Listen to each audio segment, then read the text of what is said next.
yes, switch on over to this.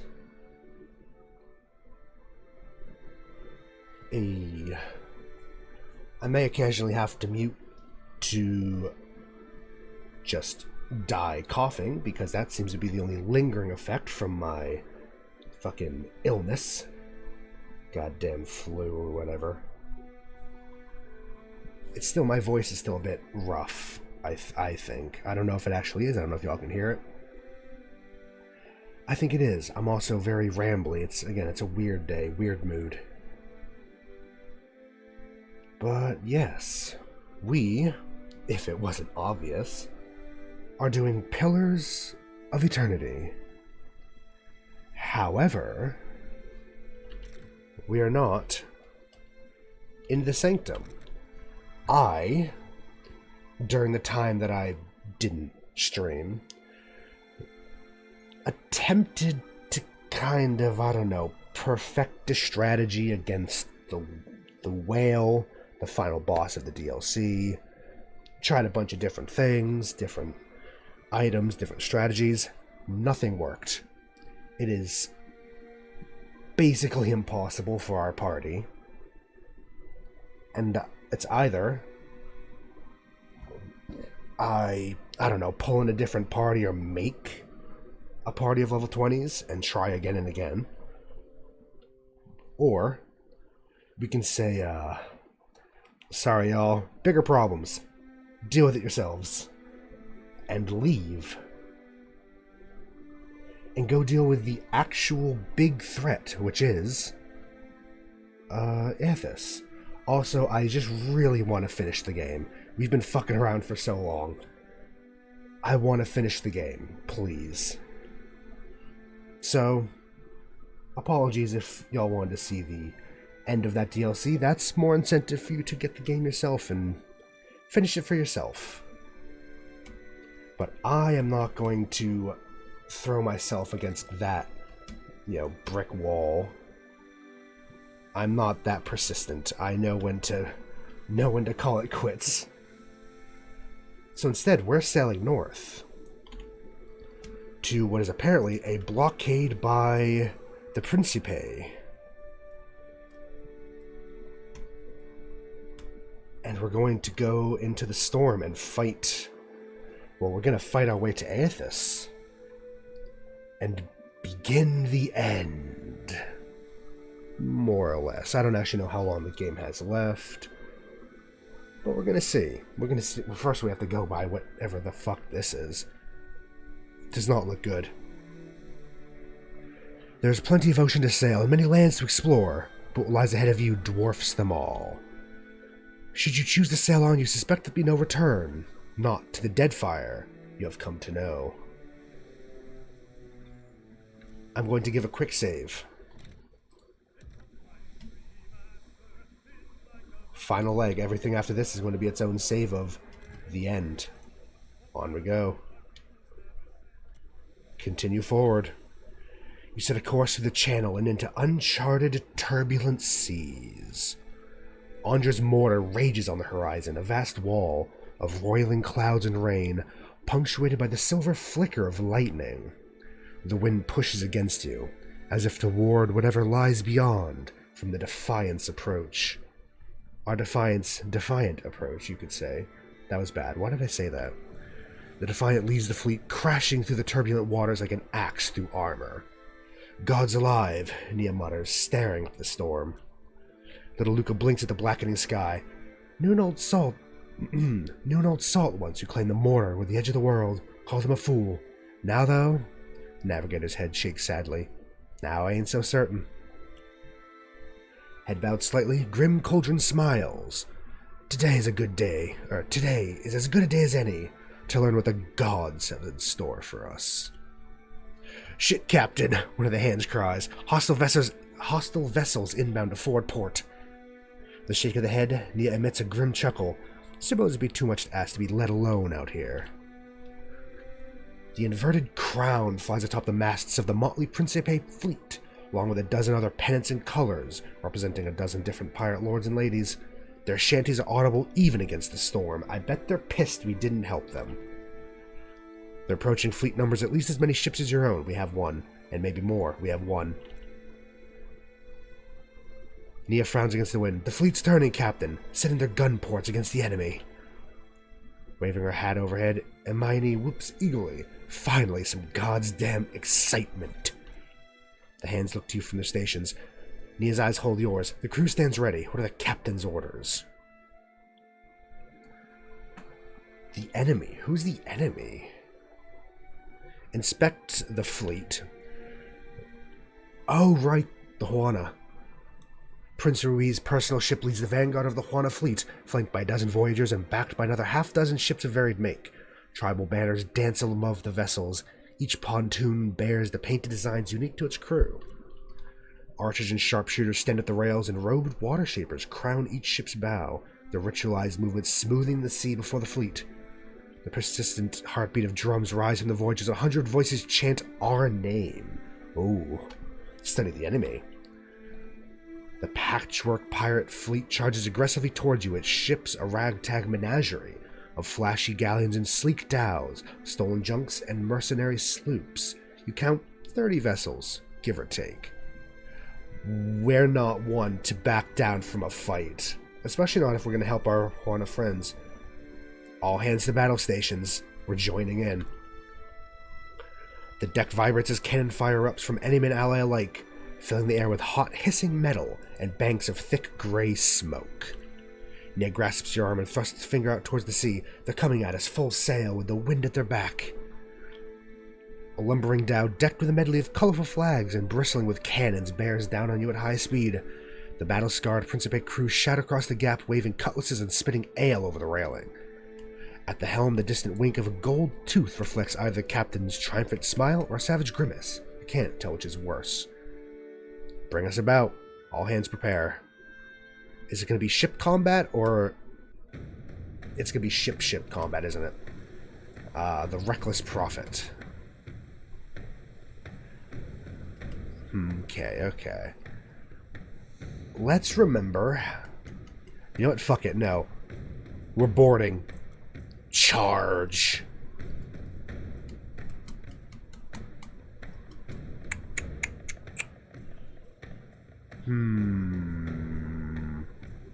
No, let's soften them up a bit. Sure. Our ship's faster and better prepared. What are our cannons? We have 600, 600, 600, so if we turn to the left, which is port, I don't know ships. I'll be honest, I don't know port. I don't know ships. Port. Let's hope that they move a little closer. It reverses, cowards. Huh. If we were to fire, we could attempt to hit them. That does enemy hull damage. Chain shot is sails. Grape shot is crew.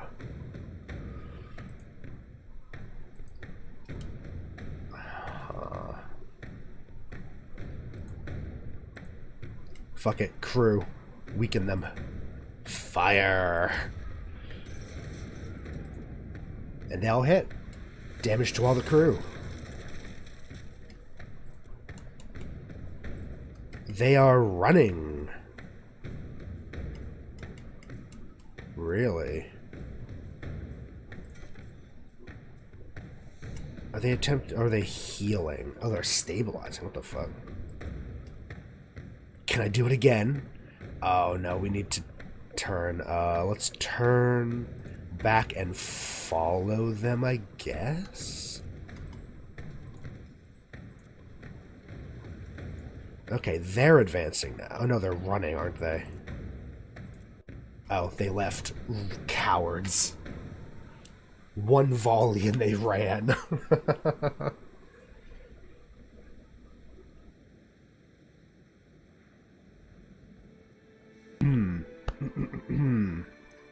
Yeah, I'm still a bit unwell. I don't know if I'll do a Hades tonight. We'll see.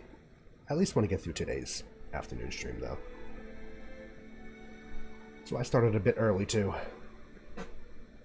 The rumble of cannons provides a steady percussive accompaniment to the choral screams of the dying. The deck pitches and rolls with the twisting of the sea. Smoke drifts lazily across the choppy waves. Andra's mortar churns to the east, the shifting clouds and shimmering curtains of rain, hypnotic. I would agree, except we're on the ocean. I do not like the ocean. I have some would call it a fear. I call it a hatred of the ocean. I don't like to be on the water. Storms, though, I love storms. Just keep my feet planted firmly on the earth. Thank you very much. Ain't over yet, Captain. Her mate gestures out to the water. A pair of colossal galleons flank Prince Aruhi's Voyager. As the mercenary ships close on your ally, they pound the smaller vessel with repeated rounds of cannon fire. Ogre corsairs wave heavy clubs from the galleon's decks, impatient to board the Juana craft. The ogres possess an overwhelming advantage in the Defiance, the only other ship near. Without your intervention, the fleet's commanders stand no chance. Yes, bring us about. Have them ready. We're taking out the galleon. Let's go. Defiant turns barreling towards the ogre-crewed galleon in the hopes of offering your allies a reprieve. Should we attempt to fight properly, or just charge? If I were to charge, that would really fuck us up.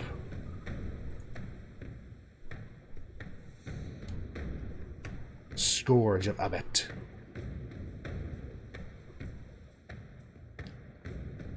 Fuck it, we've not done a lot of this, so let's do it again. Let's turn to port, as before.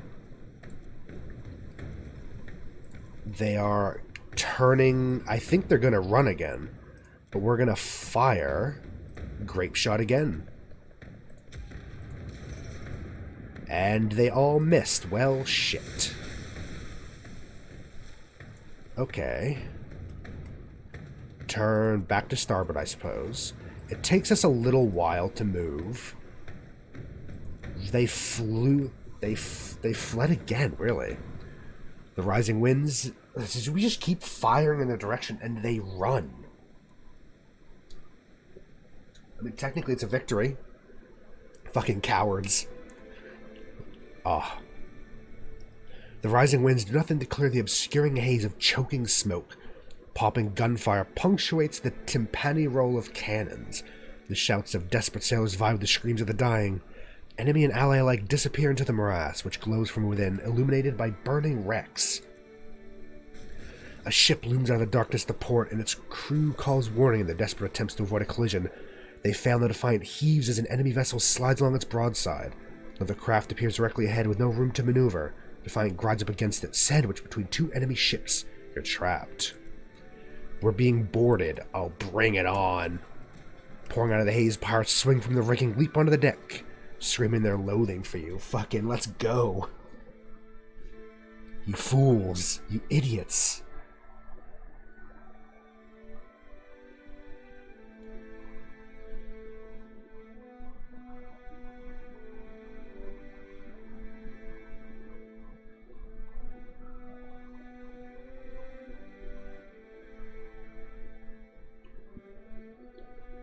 We're just gonna light them up. Light them up, my pretty. Casts Fireball. We will actually cast Fireball. Probably a lot of fireballs. Ooh, what the... Oh yeah, it's Audra-filled waters, isn't it? Oh, fuck, there's two of them? Okay, okay. We can deal... Is it just our party? Real quiet. Look at them acting so sneaky. This is weird. This is very strange. There's no combat music either, which is a little concerning, I'll be honest. Let's maybe not do that. That's gonna cause some problems. Summon a friend who can distract. The fact that there's no battle music is a little concerning. I will be honest. Just throw some chain lightning out, I suppose. If I just run... Oh, these guys are so weak. This is going to be not even an issue. Well, that being said, the wizard and the captain over there might be an issue, but... never mind. our second waifu Hey. is just gonna decimate, isn't she?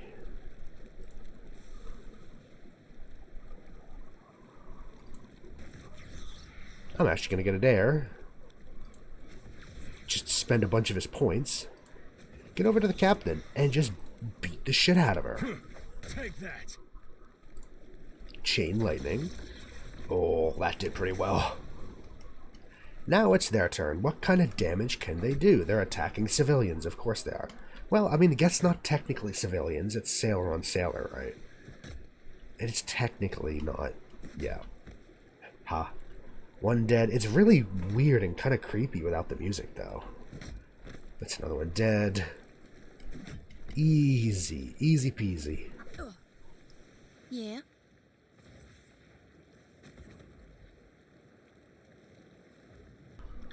Oh, Lord. Yeah, no, I'm definitely still a bit sickly. Mostly, it's just that I don't want to... Just have to keep muting to sneeze or cough or whatever, because I'm a fucking mess. Oh, it's fine. I got tired of not streaming. I missed y'all. Happy to oblige. Shoti, shoti, shoti. Move up as far as you can. You can't do that. You cannot just rain hell. Alas.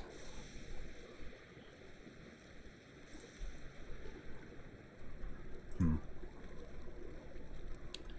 know what? You don't even need to do anything. Let's be honest. Everyone else here can more than take care of themselves.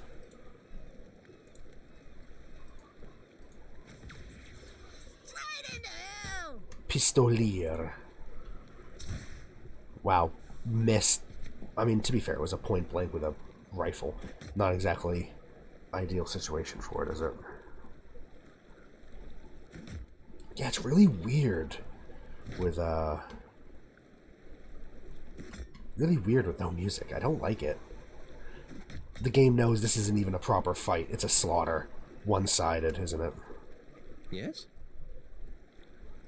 The game's like, nah, you got this. Don't worry.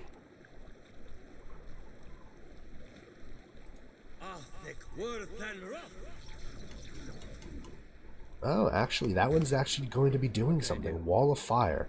If he survives long enough. Destroy. Die. Get fucked. Okay, I want to make sure I'm not going to walk into the area of wilting wind. Not that it really matters. I just don't. I just don't want to. Yeah. Oof. Alof might kill them all. No, he got the captain though.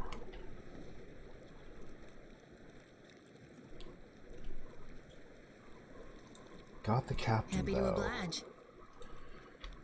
Shodi. Just throw one of those over there, I guess.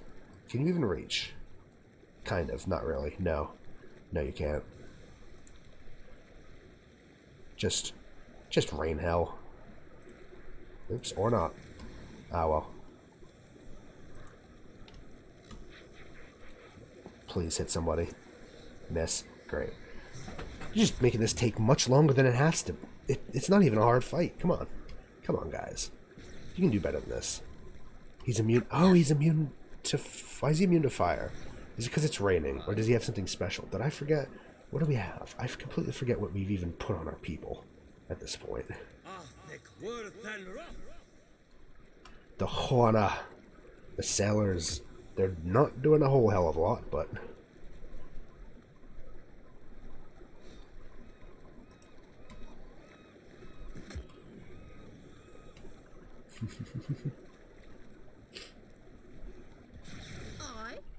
Mirka. Destroy. Wow, actually, this one's a little more resilient than I thought. Huh. I'm here. I'm just going to channel it all to one big hit. Not as impressive as I'd like, but I guess it did weaken a bit. Concentration, yes. Take that. Goodbye, wizard. Might have had That order's too tall. protection from magic, but not from a sword. Oh, I see what's going on. Okay. This here, thank you. They're gonna probably be dead by the time it comes around to that, but whatever. Oh wow, this pistolier is actually a bit of a pain. How may I help?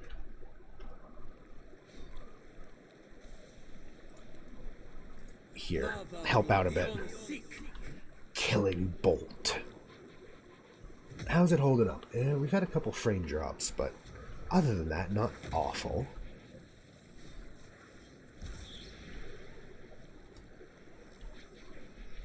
Come on. Come on. You can do it. I know you can do it, game. Come on. It's really thinking. What the hell was that? What? Okay. Sure, I don't understand the AI sometimes. What can I do? I really do not. You can't do it. Wow, he is getting fucking mobbed over there. Look at that. I can't even do anything. Yeah? I quite literally can't do anything.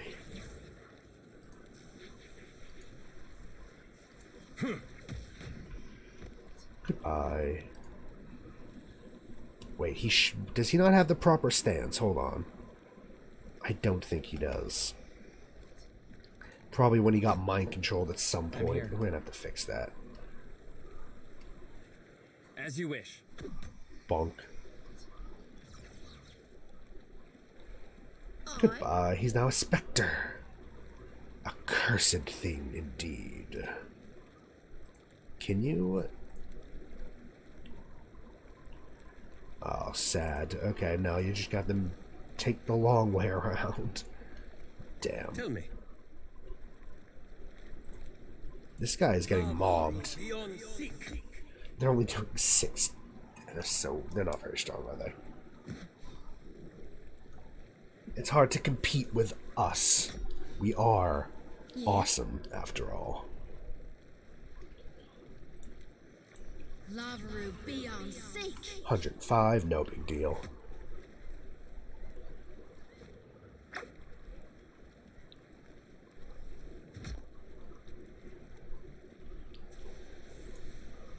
Bonk. Adair. You should be on mob stance. Because I like cleave. Leave it to me. I was hoping for cleave originally. That's why I went with the weaker one with Adair. And the Spectre's turn doesn't matter. And her turn it doesn't matter. Aloth, I don't know, magic missile.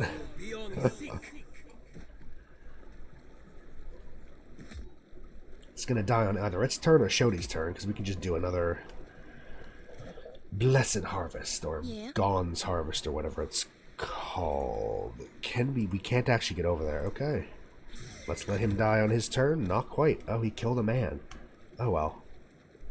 It's a bit of a clusterfuck, so. I'm here. Nyum. Sorry, I can't. Bonk. What do you need? I'm on it. Please. No. Okay, we're gonna have to do our thing. There we are. Finally, that took longer than I'd like it to. It wasn't even that hard. It was just a bit of a pain. The Defiant limps away from the broken wrecks gathered behind, breaks free from the bank of smoke. The distant Andra's mortar rages, nothing between you and your goal. To aft, the Principe San Petrina lies scattered and broken, the remaining pirate vessels fleeing west towards Magran's teeth and dunnage beyond. Nia claps you on the back. We did it, Captain. The captain did it, more like, little Lucas says, wiping away sweat and sweat with a rag. We were just along for the ride. Bedel chuckles, but glances towards Andra's mortar. Not that we're out of this yet. Still, Nia shouts, 3 cheers for the captain, 3 cheers for the Defiant. There we got morale. The crew shouts, hollers, howls, and whoops. Look at that. Experience of morale. Oh, fuck. What the hell is this? Cheers collapse into cries of horror as the surface of the water explodes upwards, tearing a nearby ship in half, throwing sailors screaming into the sea. A creature rises from the wreckage, a monstrosity of slick odor and gleaming metal. Falling to hands and knees, Oldingrim prays to any god of the listen, Juana and Gwithin, from Andra to Raku, as the metallic monstrosity unleashes a beam of amethyst light that shears a second ship in two. Nia places a hand on your shoulder. We've had the god's own luck getting this far. To Defiant, don't stand a chance against whatever that is. Our only hope is the storm. Oh, I think that beast is eyeing our pals in charge. Uh-oh. We have... Oh. I don't know. We're definitely the type to, definitely the type to not let our allies fall. On the other hand,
sorry about that. I had to mute for longer than I'd like.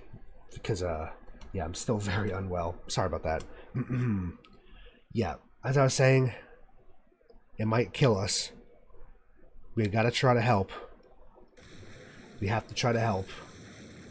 We're not the types to leave an ally behind. The surface of the water bulges and bursts. With a roar like the crash of a surf, a dragon explodes from the water. The familiar scaled form of Scuriolafa sweeps low, wings outstretched just above the white-tipped waves, before spraying its spiny breath all over the metallic monster.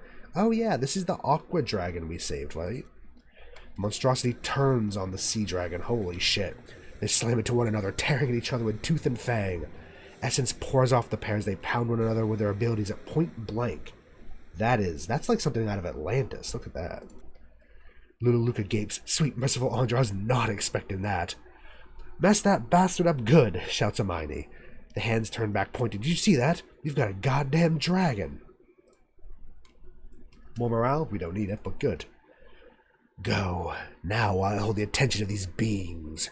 Skio's voice echoes among our thoughts. Our debts are cleared, Watcher. Fair enough. Nia turns from the carnage. Captain, we might not get another chance. All hands look to you.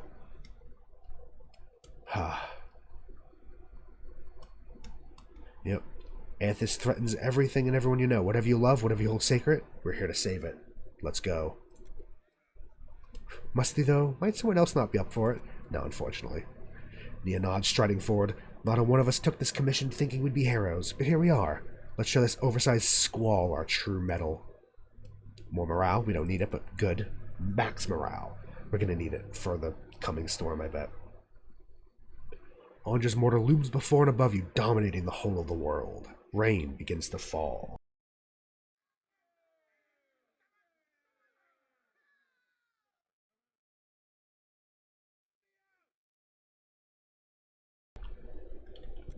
The storms of Andra's mortar encompass the visible horizon. Hurricane winds roar like an imprisoned beast, blown with enough force to warp the very seas. Past the curtain of rain and above the swirl of waves, you can just barely perceive the outline of colossal Audra pillars. Deep in concentration, the water shapers at the prow of your ship mirror a complex series of stances. Prayers to Ngati begin as whispers and rise into songs bellowed in a unified voice, matching the intensity of the storm. The sea responds with hesitation, sending up the occasional splash of water in protest. You begin to wonder if your allies are equipped to stand against the relentless fury of Andra's mortar. And then the very storm yields to their will. I know there's a reason we brought them along. Wave after wave rises and swells into assumed shape, first a wall, then an arch, forming a perfect curve that projects deeper into the storm. One of the water shapers sends up a call. The others make a finishing gesture in a single fluid motion, clapping their hands and extending their palms, solidifying their work. The tunnel remains intact. Your allies send up a congratulatory cheer as your ship crosses under the canopy of the sea. Really? We have made a tunnel of ocean. They fall silent as the distant shape stands out on the horizon, and you pause to appreciate in turn a sight that no mortal has glimpsed in thousands of years. Lost Ukaizo. Look at that. Ornate spires reach up from the island, hinting at the city within. Not all of Ukaizo has weathered the millennia with equal grace. Other structures jut and lean out of the surrounding shallows, making the waters around the island impassable by ship. You resolve to take a skiff the rest of the way. Well,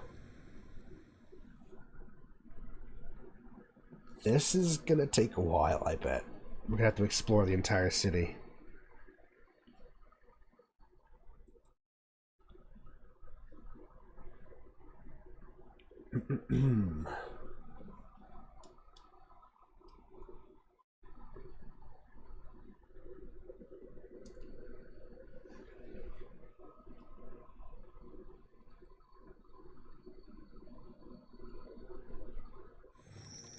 Ooh, wow.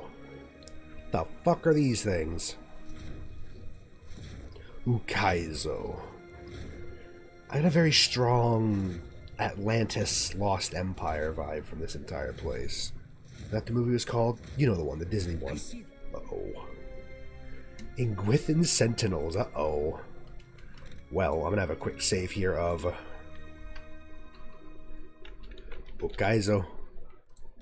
We're here. Alof, can you help out, pal? Oh, didn't get the chance. They don't like acids, or corrode, I should say. Sure thing. Oh, they're very big and creepy.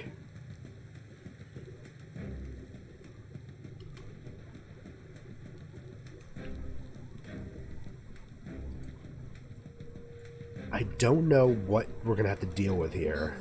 So I'm just going to be a little defensive to start off with.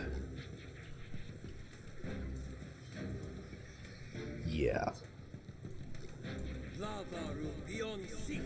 They are okay. They appear to be made. Oh, what the fuck? They're kicking us. That is. Oh, I remember something like this. Not you again. Oh no. Defender stance. Overwhelming criticals. Okay. This is fine. We're fine. Just hit it. Hit it and see what happens. Oh, 27 damage actually. Yeah? Adair. Help. Hey, that wasn't half bad. Mirka, just quick beat the shit out of him. Let's go. Okay. Definitely could use some summoned help. Let's first do this, though. Oh, I don't like what that is. I really don't like what that's gonna be.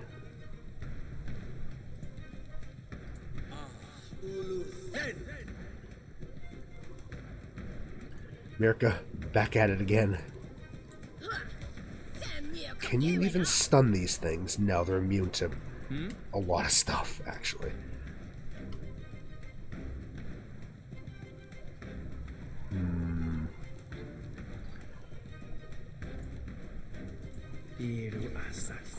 Let's hope that helps. Yeah? Let's hope that helps. Hold on, actually. Let's go for... Oh, damn, he had concentration. Okay, good to know. That was about as useful as a bump on a pickle. Good to know. Uh-oh. Please be gentle. Okay, okay, okay. If there's an AoE attached to it, and I don't even want to know what that entails. Okay. Good to know, good to know, good to know, good to know. Let's just do this and focus on one. Nope, that's going to hit your own tentacle. Hold on. There we are. Ow. What can I do? Okay, I see what it is. Good to know. Ulu, thank you. Ow. Fuck, man. Swift Flurry again. Good. Avast, you bastards! Hobble it a little bit. Just trying to smush us. Again. Oh, these things hit very hard, don't they? What can I do? Very hard.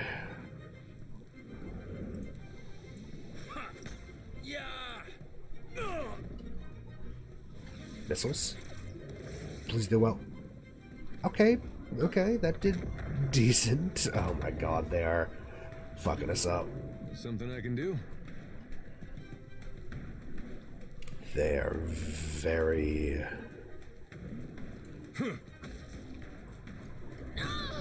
Oh, fuck me, man. I should probably focus on one, huh? Yeah, I think I'll have to... I'll start focusing on just one. What can I do you for? First of all, heal. Then... this. Big heal. There you go. You're just going to keep us alive, Shodi. You are our only hope. So I love that there's our little skiff, our little boat. Just chilling. Ooh. That was a good one. Ow. Would you please leave the healer alone?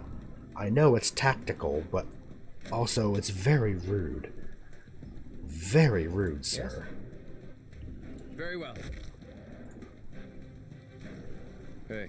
Okay, it's enfeebled and weakened. That's something. Okay.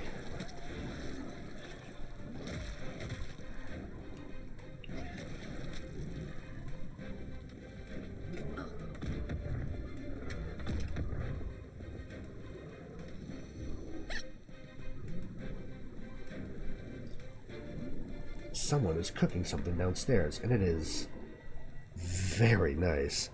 Oh, I'm starving. Ooh, I'm half tempted. Nah, it's probably something prepped for later.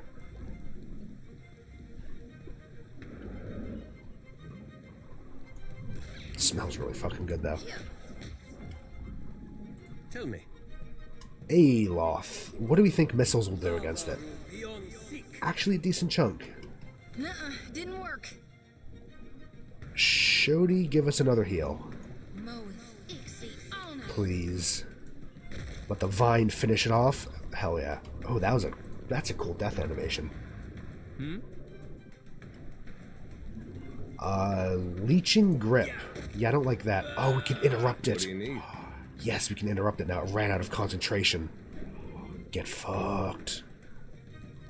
Can we knock it prone, too? I hope nobody saw that. Well, we missed, so you never know. It probably is immune to being prone. Look at it. What can I do you for? I? Mirka. Mirka, Mirka, Mirka. Beat his ass. Oh, she does so much damage. Leave her alone. She's tiny. She's not even up to your knee. Aye. Leave her alone. How dare you?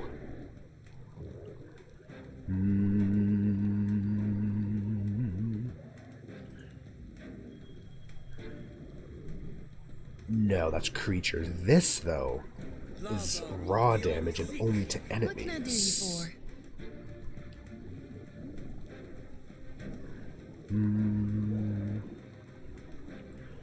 That. How about another? Actually, let's move up a little bit. Consecrating Ground. That's a solid spell. This vine does a shit ton of damage. I mean, I'd hope so, considering it's a 9th level spell, but still, you know, it's good to see it doing good damage. That must have hurt.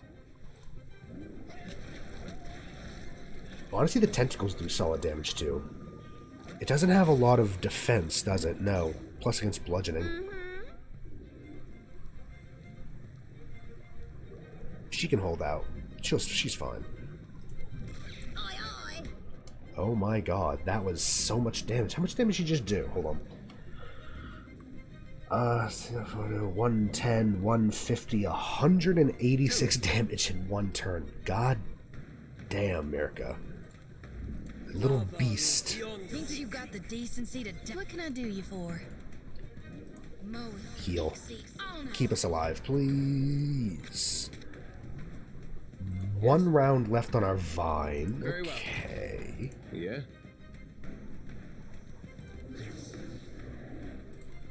Coup de grace. 129. Holy fuck. And... oh, it's so close to death. Wow, rude. She's trying to punt us. Fucking rude ass. Get killed. Magic missile. How's it feel? Got killed by a first level spell. Lamau. Ooh, wow. That's a lot of stuff. Don't we need some of that for crafting or no? No, it's Mother of Pearl, right. This place is cool looking. Kaizo Harbor. This pile of debris hums with ancient power. This is where the statues are coming from. It's a big... oh, you can see it lights up the whole map for... hello. I see you. You know that I see you, right? Sure. A faint echo of soul energy blinks up at you from the depths of the wreckage. So they're definitely going to come ambush us as soon as we step through here, right?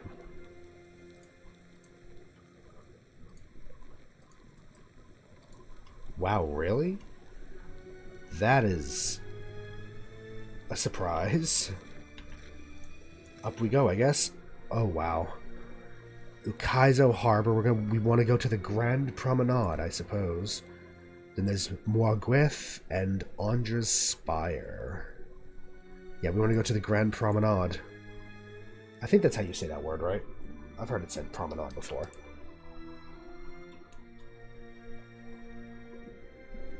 I have an entire thing of cran apple juice. Just because I like it. I think it's delicious. So fucking good.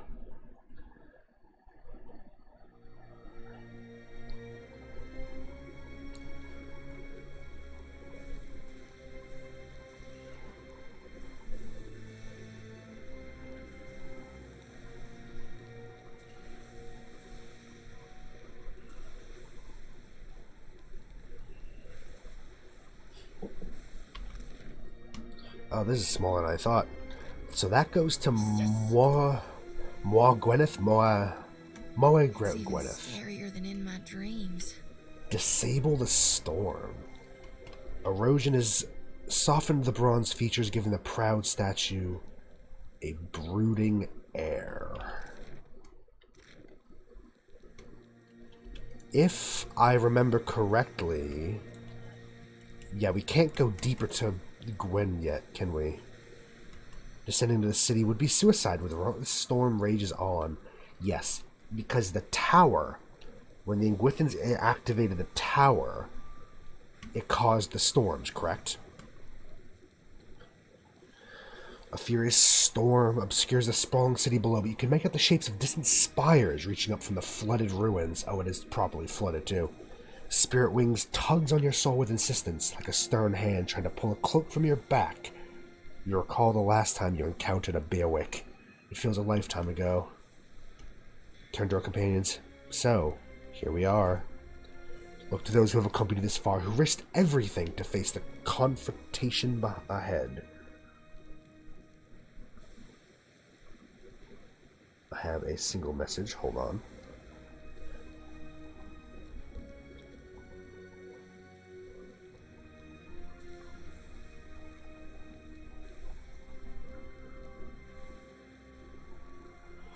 How are you feeling about this, Adair? Adair's gaze wanders among glinting archways, half-clapped spires, his mouth agape. Gilded Vale got its name from the way the wheat fields used to look in the sun. But this place really is gilded. Literally. Actually, is it gilded if it's not gold? That's actually a question. This is all bronze, isn't it? Anyway. Might as well be a different world. Do you miss the simple life? Well, hard to miss what you can barely remember. All I know is my life took a turn when this world came stomping into mine. These great people got a funny way of passing on. They disappear from the world, but leave their problems behind for the rest of us to deal with. Yeah, that's why we're here. We're gonna face this. Whatever comes, we're gonna see people through. I guess maybe that's one good thing that's come out of this. Well, at least for me. I got something to do with my life that doesn't involve hauling or shoveling. I even got a friend or two out of it. He smirks. Aw. Whole world's about to face the biggest test it ever saw. What Aethys is doing, it's gonna change everything. We may not survive. Kith, I mean. No, I broke a wheel once too. First thing I thought of when we learned what Aethys was doing. My mom had this spinning wheel, and she loved it. Adair bites his lower lip, his guilt still evident. Well, I was playing with it in the way a young child might when his parents are out, and that wheel came right off. It wouldn't go back into place, so I pushed it harder, and pretty soon I'd broken off a spoke. Broke off 3 more trying to fix that. Oh no. Anyway, I got whipped pretty good for it. That wheel was never the same, even after my dad fixed it. He runs a pair of fingers back and forth across a beard in need of a trim. I used to think of the gods as being like parents to all of us. And now I know better. They're children, playing while their folks are gone. Adair looks to Aethys in innocence and sighs. You're looking thoughtful, Aloth. Aloth looks out to the city. 5 years ago, you controlled the destiny of thousands of souls in sun and shadow. He pauses, considering the vista. But the choice you make today shall define the fate of every living thing in Aora. He turns to you. Curiosity shines in his eyes, but there's something else there. Pity. Yep. I have a responsibility to do right by the world. I'll make the best decision I can. I know you will. I'll try. I know you'll choose wisely. And no matter what happens, it's been an honor journeying with you. Again. He puts his hand on your shoulders, meeting your gaze with a fond smile. Aw. He returns back to regard this great city before you.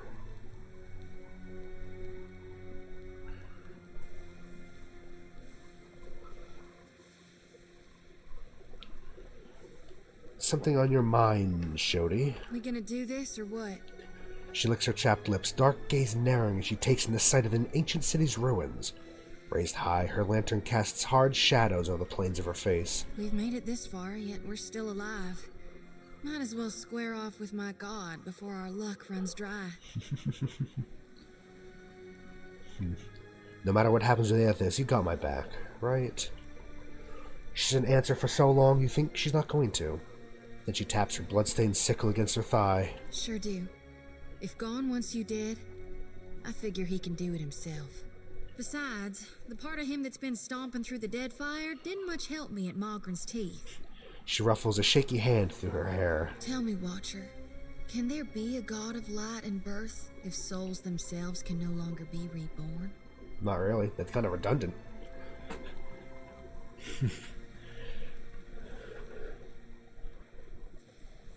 If we survive this, now I'll tell you after. Oh, don't pull that.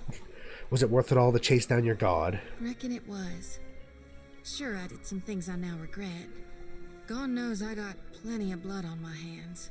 I thought it'd be different how it turned out, but I couldn't dream of any other way. She sets her jaw, grim. Now then, shall we go face my God for one last time? Find out what it is we can or can't do in these end times.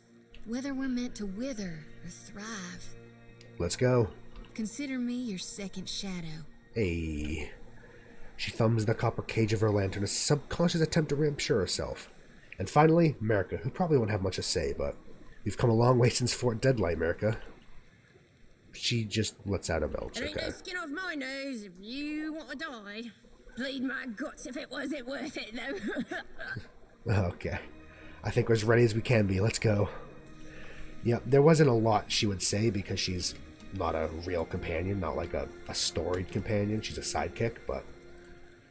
A tiny engraving reads, in memory of Dumo, Tapua, and Tokimi, Ngati's first chosen. Nice and quiet. Here we go up to the tower, I suppose. Let's have another save, just to be safe. Yeah?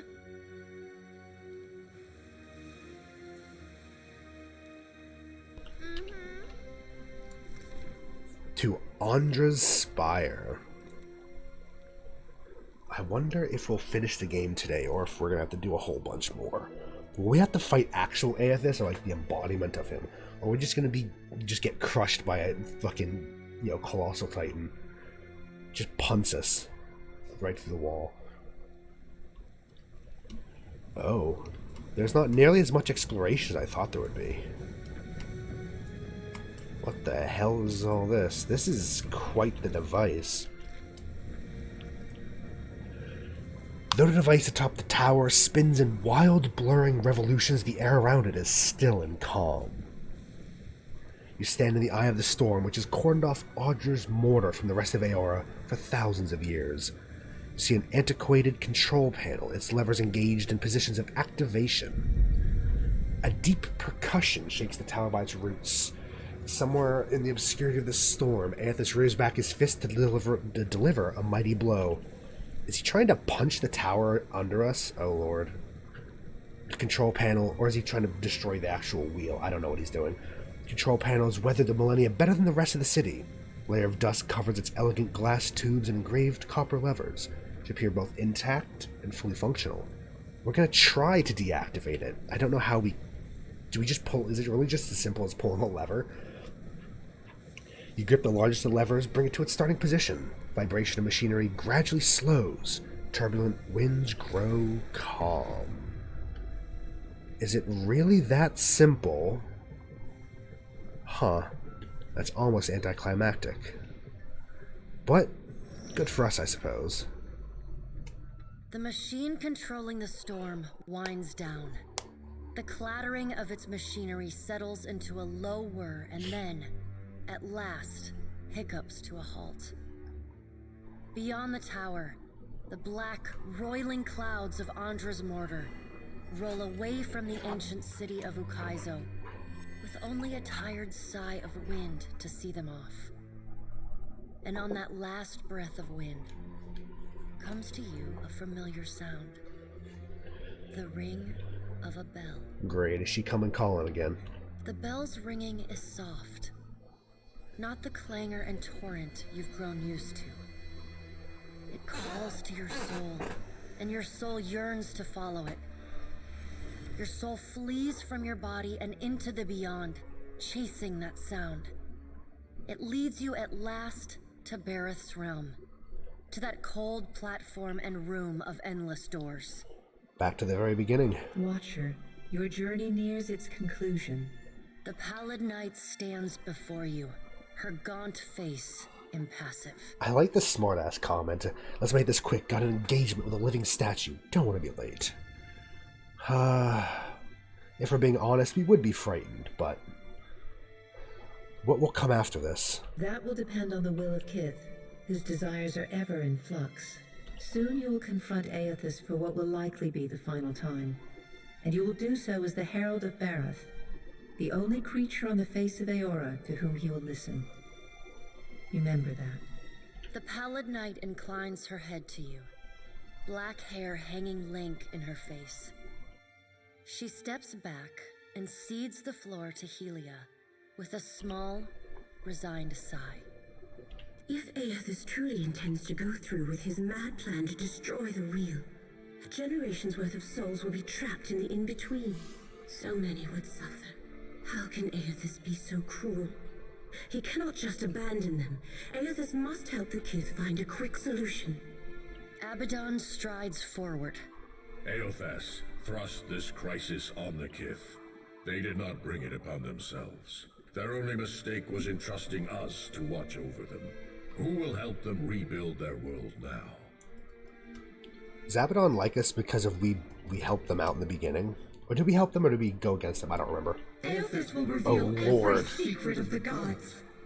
Will Kith be able to change the established order if they have no wonder to inspire them? I hate Wael so much. Aethys must help them resolve this quickly. So creepy. Lest every one of Aora's few remaining mysteries be laid plain.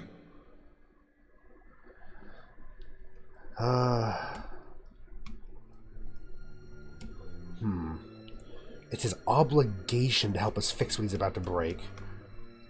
We need to be led. Should he leave this decision solely to Kith? Say nothing. With the wheel destroyed, Kith will tear themselves apart. It is the gods' duty to prevent that happening, lest they doom us all. And as Kith must be ruled, so too must the gods.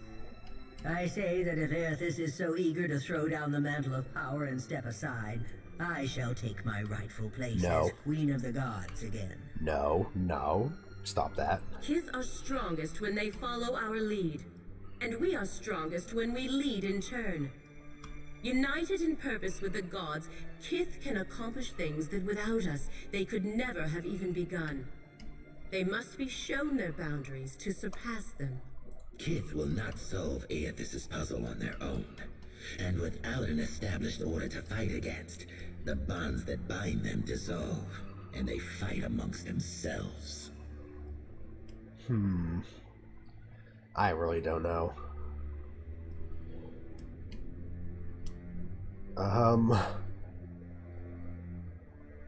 Well, first, no. Boudica doesn't want to solve. She just wants to be queen. Boudica's firm hand is but the motherly smothering of Helia by another name. Mortals should have no special advantages. Only once Kith have striven to improve themselves through trial will they truly know their measure. Kith must suffer to find their strength if they are to survive the world into which Aethys drags them. That's why we stop him. Our intervention in your struggle would be a cruelty and counter to our purpose. He lets his words hang in the air for a moment. Gaze level with your own. Indeed. Kith must discover for themselves what it is they are worth, and of what it is they are capable. What we do for them, they do not learn for themselves. Trial breeds ingenuity. If our work of generations was not in vain, Kith will succeed in spite of Aethys' actions. I have faith in Kith's ability to meet Aethys' challenge. Do not mistake my words for indifference, Watcher. They are born from a fierce belief in your potential, not a refutation of it.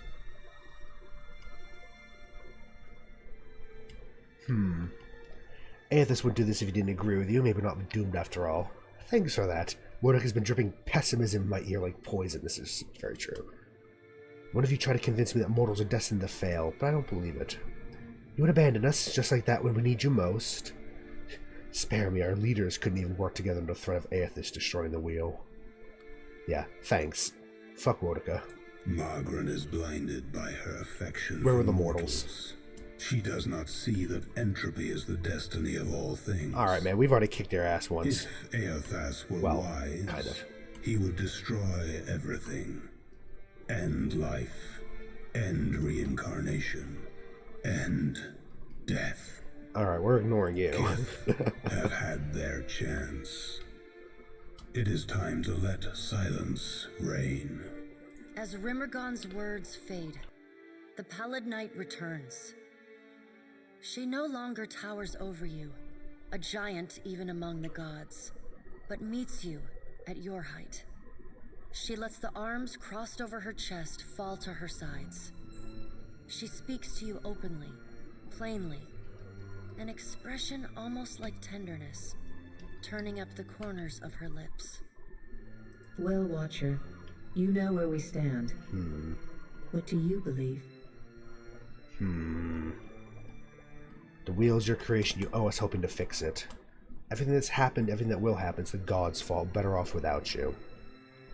True change, lasting change, demands sacrifice. Coming days will be hard. Better for it. Things are fine as they are. If we can stop him from destroying the wheel, we can rebuild it as it was. Don't care. Gods did what they could. Take it from here. We don't know. The gods, the wheel, we're not sure of anything anymore.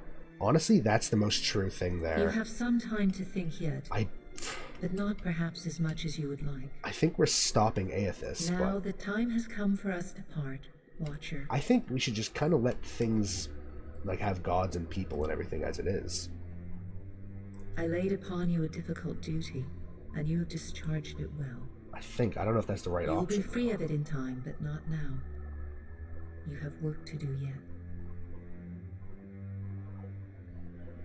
You are no stranger to hard choices. You killed Theos, and when his soul was laid bare before you, you chose to destroy his memories. You freed him from his past. We did do that. Remember the strength it took to make that choice, and know that you alone may sway Aethys now. When you stand before him, choose your words carefully. I have no fucking clue. The gods depart one by one in brooding silence. A solitary figure remains perfectly still until the last of her colleagues is out of earshot. I hate Wotica. I Wotica really peers do. down at you, a triumphant grin splitting her weathered features. This bitch. Dareth is a fool if she thinks I'll let her enjoy the last word. You were trusted with a heavy responsibility, Watcher. Speaking for mortals, and representing their interests in the future to come. I like when you just tell her to fuck off. Indeed, do my choices teach you anything about us? You weren't wrong to trust the Huana. They built their society to last. But that hasn't stopped their tribes from buckling under the pressure of foreign occupation. How many of her people did Queen Onakaze imperil while she placated her enemies? How close did her simpleton brother come to drawing his weapon at every negotiation? Then there's the deplorable incident at the Powder House. Yet they have earned your confidence in a gamble that could decide the fate of all mortals. Why is that? Archipelago's there, Sozu Kaizo. Simple as that. Consider my curiosity appeased. For now. Simple as that. In our grandest plans, you are a singularly unpredictable variable. Even I don't know what I'm gonna do. You play a dangerous game by investing your hope in others. Deception and failure are woven into the fabric of mortals. I can safely promise that they will disappoint you before long. Inspirational as ever. Encouragement is not in my portfolio. You come to me for justice, vengeance, and harsh reality. Whether you heeded my wisdom or not, everything you've done to get this far has informed our view of mortal kind. I hope it's been good. I hope you're satisfied with your performance. We've learned much from each other. Farewell, Wotica. Nothing could convince me that mortals are equipped to steward their future. Your efforts to prove me wrong were admirable, and my detractors will likely use your example to oppose my rule. The Huana may reign over this archipelago for now, but Eora is vaster than they know. A difficult road lies ahead of me. Your alliances have made proving my argument an uphill battle. Well done, I suppose. Hell yeah. Aethys will no doubt have a sunnier outlook on mortals and their chances of success. He already has everything he wants, so go and listen to his empty-headed idealism. The rest of us will be sharpening our blades, preparing for the future he lays out for us. I really don't know what we intended. Oh, he's down there. Look at him. He's just fucking vibing. What are you doing down there, sir? Cautious returns in a wave as the last of the machine's energy dissipates. The calming of the storm reveals the sprawling city around you, like sand wiped from a mosaic. See the distant outline of Aethys raising his fist in triumphant purpose. You keep falling asleep on me, I'm gonna have to start walking behind you with a pillow. Oh, by the way, the storm's gone. Also, I think Aethys has ended the world. Great. He takes a long draw from his pipe and nods as he stares at the Colossus in the distance. It seems we're all still here. Aloth glances around, rubbing his head gingerly. God's darnation. My head. Shodi presses a palm to her brow as she struggles to her feet. Peering over the edge of the tower, you make out a distant shape amid the ruins below. A ragged ship has settled offshore, where it lists at a drunken angle, the flag of the Principe drooping from the tilted mast. The empty deck tells that the surviving crew have long since boarded a skiff and rowed to shore, which means you're no longer alone on Ukaizo. If there's ever a place for a final standoff, it's Ukaizo. Hell yeah. Let's go. Let's go. Prepare. Yeah, I really have no fucking clue what we intend to do. I'd like to not have everything end, thank you, but I don't know what that entails. I don't know who she would side with. I really don't know. I really don't. Happy to oblige. Is there a fight coming? Now it comes to this, Aimiko. Tugging on the frilled cuffs of his sleeves, Captain Ferrante strolls confidently forward. The flick of his hand, he signals to the posse of well-armed pirates behind him. You think to steal my golden dream, but I will not allow it to happen. He embellishes an aristocratic bow as he draws arms against you. My gratitude is yours for disabling the storms. It seems I did not require Rivan's ship to reach Ukaizo in the end. Don't make me hurt you. Walk away while you still can. You jest in the face of your death, huh? Allow me to admit how grandly I will enjoy ending you. Until the next life? Nor perhaps not, considering. Let's go. Well, folks. Uh-oh. That doesn't seem very fun. I shall.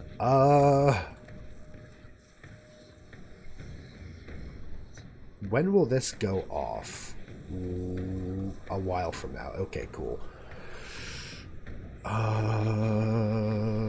How about instead just throw some chain lightning out? Happy to oblige. Shodi will move forward and set up a defensive position and let them come to us. Kind of. They're actually probably not going to do that. They're going to fuck around. But, oh, this is not fun. Son of a cur! Oh, hell. Yes? Immediately things are going poorly. It's no use. Okay, Mirka, she was stunned. He's stunned. Uh-oh. Chain lightning, good.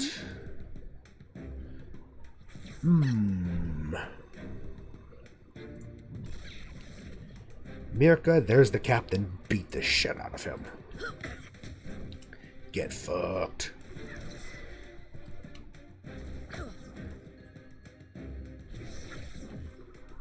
Okay. Can't take much more.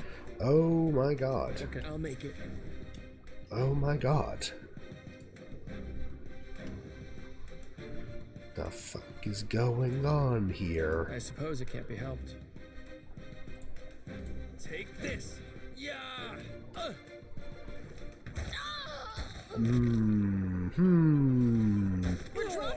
Oh fuck. What What do you need? This is fine. This is fine. Completely fine. Nothing bad is happening at all. No, definitely not. Oh, Lord, okay.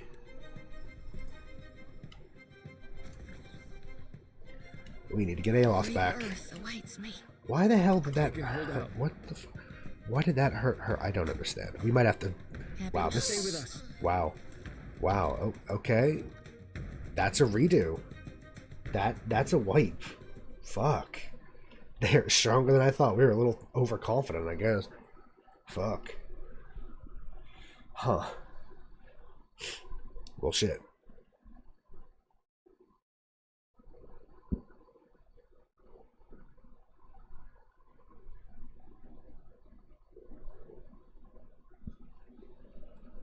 Let's try that again. Do you think if we stealth a bit... Yes? Can I just destroy them first? Without even... Yeah? Yeah, no, we're not engaging in combat, in conversation. Get fucked.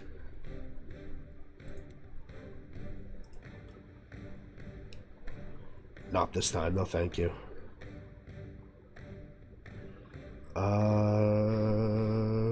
Resolute. What can I do? We will move forward, but buff up our allies. We'll be the target.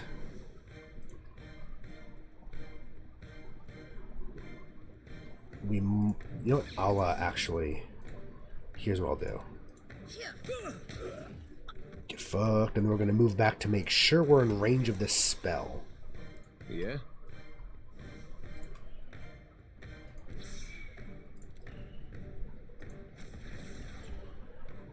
And destroy. Tell me. Hmm? Oh? Aloth, Aloth, Aloth. Let's pop that first of all. Do we just go throw this over there? Why not? This'll be fun. Yeah, go for her. Ignore the rest of us. Let's go. Oh, just the wizard gang fucked up. Well, rip, I guess.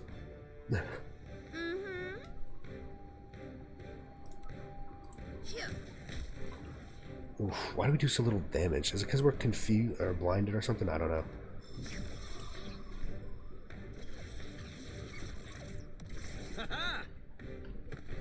I mean, that got rid of the wizard. I mean, it was still worth it, I think. Definitely still worth it. Yeah. Shooty, shooty. Just pop one of these down, I guess.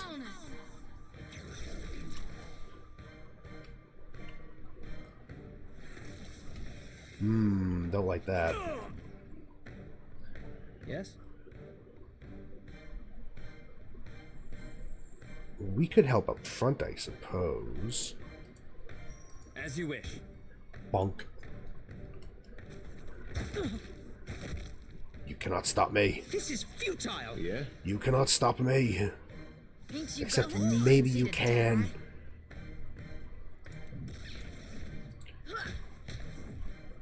Oh? Aloth, little heal.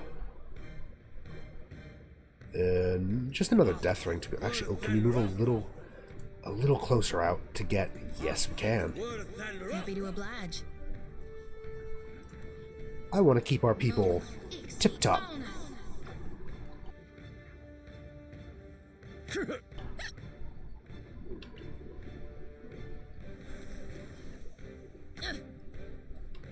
This one's going much better.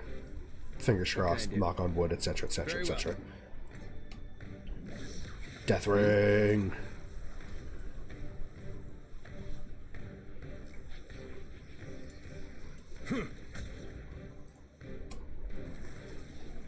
Watchful presence. Oh? Just a lot of buffs, really. Here, how about instead you just get fireballed? Or I guess it's not fireball, it's like, you know, ice ball, but whatever. Ow.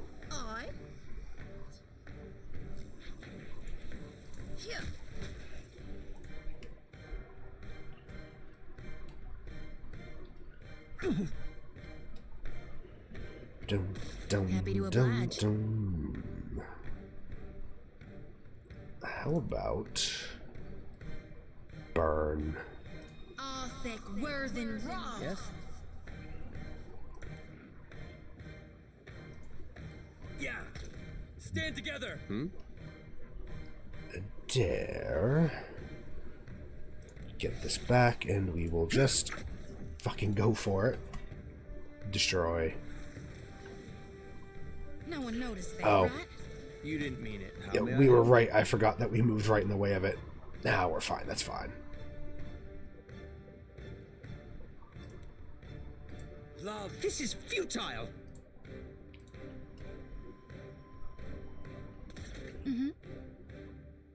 Shoti. Priest, Pistolier. Let's get rid of the Pistolier. Just goodbye. And this one here. You know, might as well heal up a little bit. Yes? Yeah! Bonk. Yeah?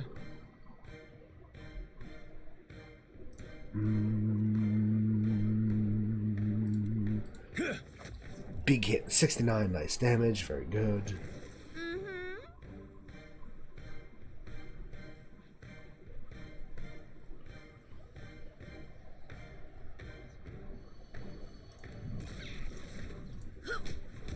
Ring the bell. Tell me. Might as well help Meerkat with a little bit of this. Yeah. Shodi can maybe end him with... Yes, she can. Fucking tag team, let's go. Get fucked. What the hell are you doing? Yes? Just bouncing around all over the place. What the fuck? As you wish. Hey.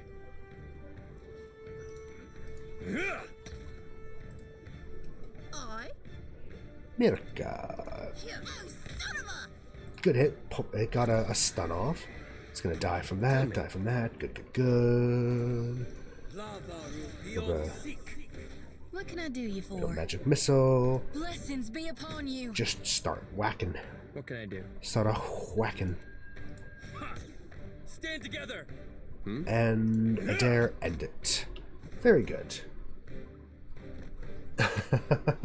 Fran! Remy! Hello there. You came here to bother me. Ah, you can never be a bother. Give you attention. Give me attention. Give each other attention. Yes, indeed. Ooh, Ferrante's breastplate. Against bodyguard. Nearby allies take less damage, and you have vigilance. You got concentration. It's Captain Ferrante's own breastplate.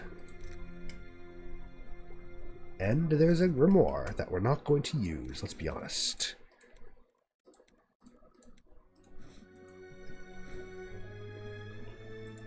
No, I like her in her coat. It's not efficient, but I like her in the coat. There are all these naked corpses on the ground. Hello, friend. How is friend? It's good to see. What can I do you for?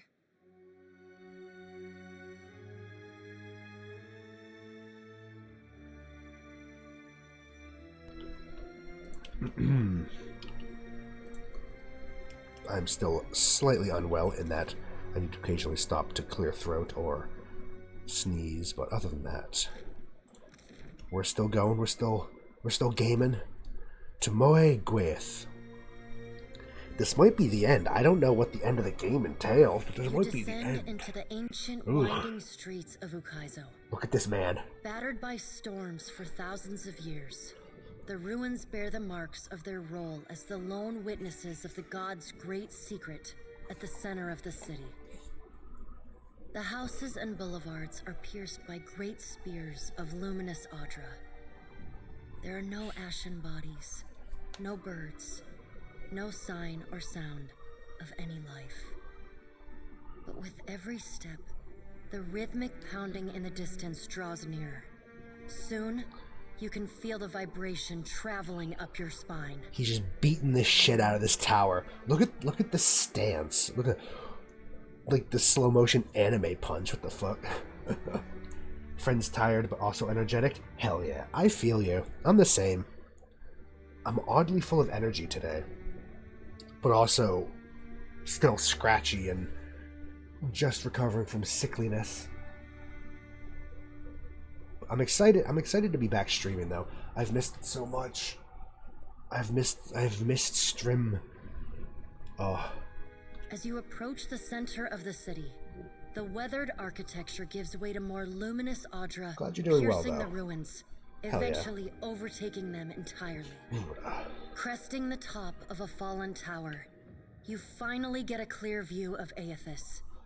He stands, legs astride, next to a great stone monument ringed with 11 cavernous alcoves. All but 3 hold a gargantuan skeleton, bones scrubbed clean by the city's storms. Are those the bodies of the gods? An immense Angwithan machine floats above the monument, suspended by invisible energy emanating from a well of light beneath it. Great brass rings spin around a core of metal and Audra at the machine's center. Periodically, Aethys's massive arms swing back. The movement alone is enough to draw great gusts of wind toward him. When they come down on the machine, the impacts are accompanied by eruptions of electricity, fire, and smoke. The hundreds of luminous Audra pillars across Ukaizo sympathetically dim in a rippling wave that spreads out from the machine. He's just going to town. The only safe route to the god is a steep ascent along a monstrous pillar of luminous Audra. Intertwined with fragments of Ukaizo's ruins that it has carried through the centuries. The pillar bends in a long arc, towering above the machine. The pillar levels out near Aethys's head, a silent observer to the destruction of the machine it has grown beside over thousands of years. You weave your way along a treacherous rain-slicked path up the pillar's skyward side. As you arrive at the top, you catch Aethys's attention. Fist pulled back, he pauses to observe you.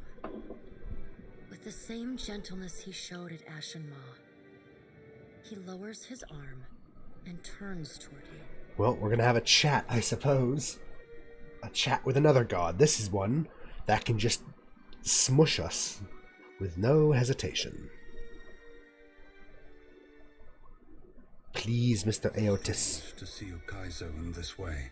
He's fucking huge. It may be hard to picture, but this city was once full of life. The Huana, yes, but also kith from many other cultures. Look at the size of this lad. Great hanging trees shadowed these boulevards. Gardens sprawled across the open rooftops. Each spring, a festival procession would wind its way from the hillside into this valley. The celebrants would pass through a steep walk among the stalls of foreign merchants, flowers falling upon them from all sides. All people of all nations, together in a celebration of new life. Such was the power and beauty of lost Ukaizo. Ukaizo. This isn't right. You can't put this burden on us. You can't make the gods' problems, our responsibility to fix.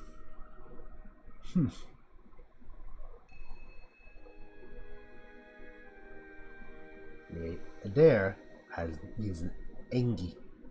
He's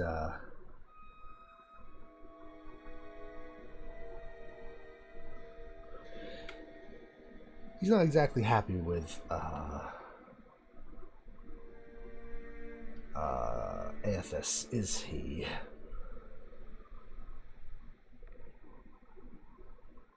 How can you have faith that what you're doing is good? You know how many people are going to suffer because of this. No matter how you spin this, you can't set it straight. Adair, I wish I could explain it to you. It breaks my heart that I cannot. But no matter how much you curse me, do not despair. The souls of this world will need people like you.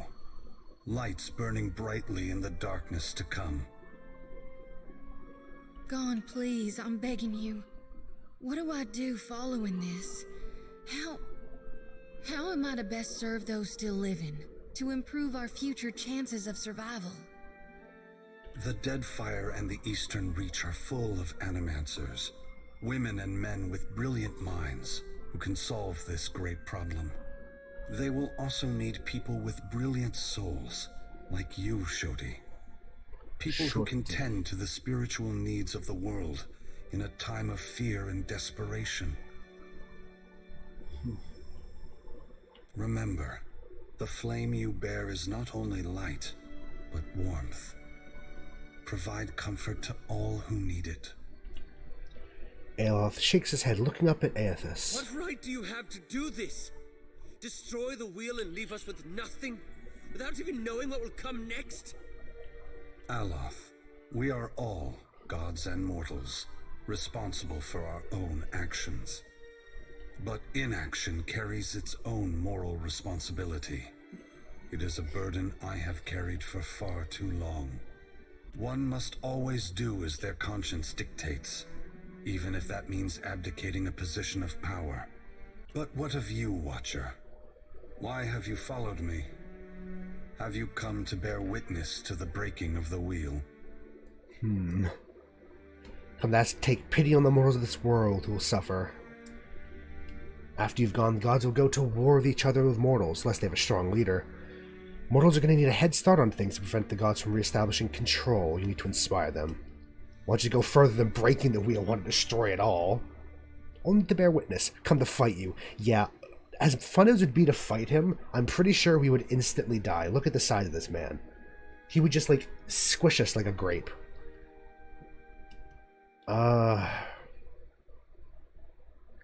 Yeah, the gods will go to war with each other and with mortals, unless they have a strong leader. And you believe I should give my strength to one of them? I am certain Woodica has convinced you of this course. Oh. Why do you believe I should give this power, which we have used so irresponsibly for so long, to any of them?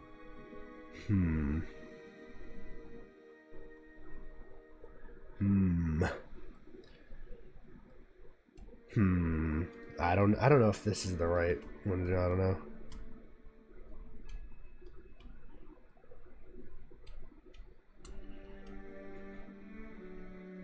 I guess make sure that the power is swift and merciful. I don't know. My brothers and sisters would not do so. History has shown I don't know that if that's this the right chaos may very well move them to war. You have convinced me, Watcher. Oh, I don't know if that's a good idea. Need a strong leader. I will ensure they have one. Is that after I am gone? That's the right answer. I don't fucking know, man. Indulge me in a moment's curiosity. There is something I wish to know about Eora, about Kith, that I can only learn through your eyes. You're not taking my eyes. I need them. Please. Please.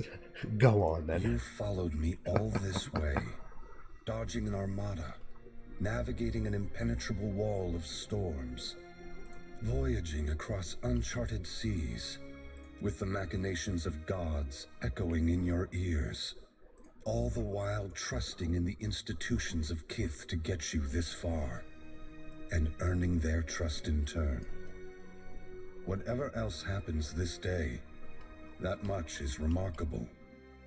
I believe that mortals possess the strength to collaborate and shape a future of their own design. Not all of my brothers and sisters agree. By relying on others and coming together in a time of crisis, you illustrate my point. The gods will witness you and question their assumptions about how responsible, empathetic, and sophisticated mortals can be. What inspired your decision, Watcher? Did the choice echo your foundational beliefs? Or were you influenced by observation? Wanted to prove Whitaker wrong. She thinks mortal cooperation's destined to fail. Spite. Hell Whitaker yeah. has been especially active since the downfall of her favorite operative. Have you ever considered that she is mentoring his replacement? Troubling. My brothers and sisters never act when the gains are strictly short-term. If Whitaker's shadow has fallen upon you, oh no, that can only mean she recognizes your potential to further her ambition. I thank you for your perspective. I don't want to be her Yours champion. is not Fuck the her. only opinion that concerns me. But for the moment, it offers much to consider. We are the rats. Climactic rats. Let's go.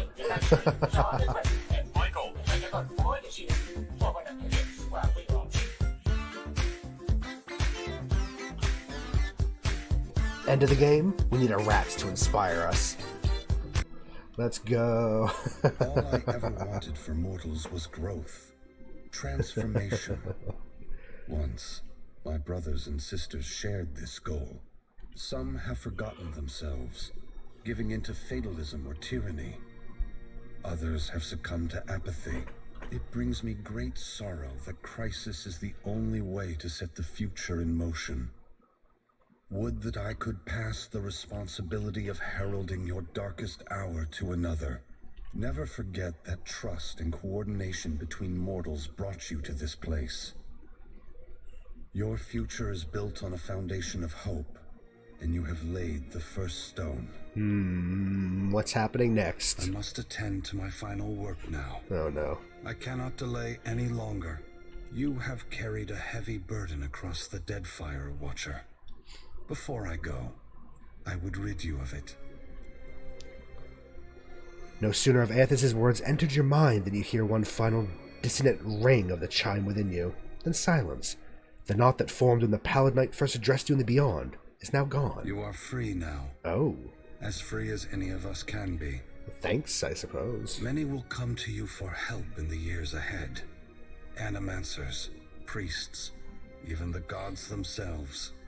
I have great hope for you, but always remember that your future is for you to decide. Use your freedom well. Oh. Aethys squares okay. himself to the machine. As you move to a safe distance, he draws his fists back and resumes his assault.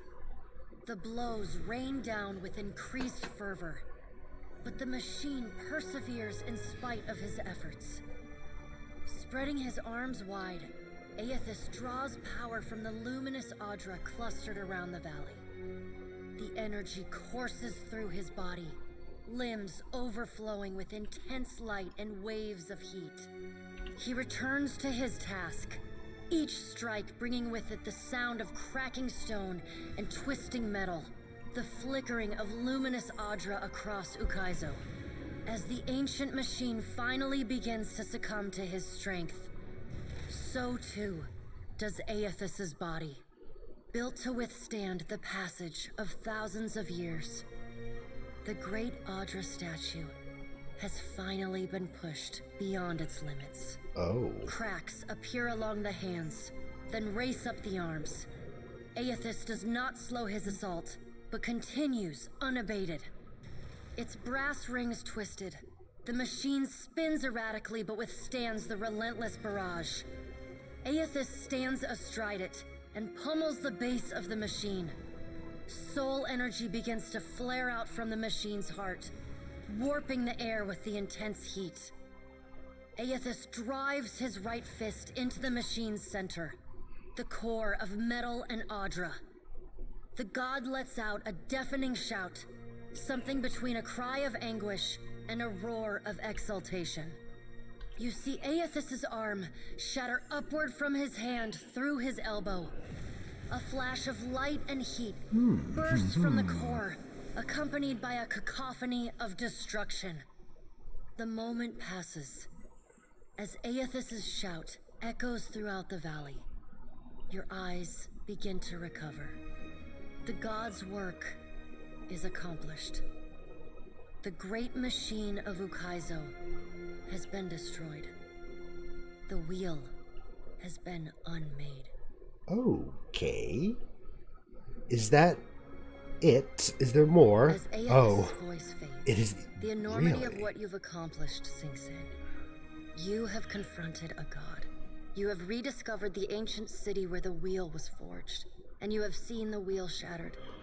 What comes next is uncertain, but already the legend spreads of the Watcher, who survived Andra's. Aethys channels his essence into Bareth, empowering the god of doors. Oh, into cycles, Bareth. Really? life Okay. and death beyond all other gods.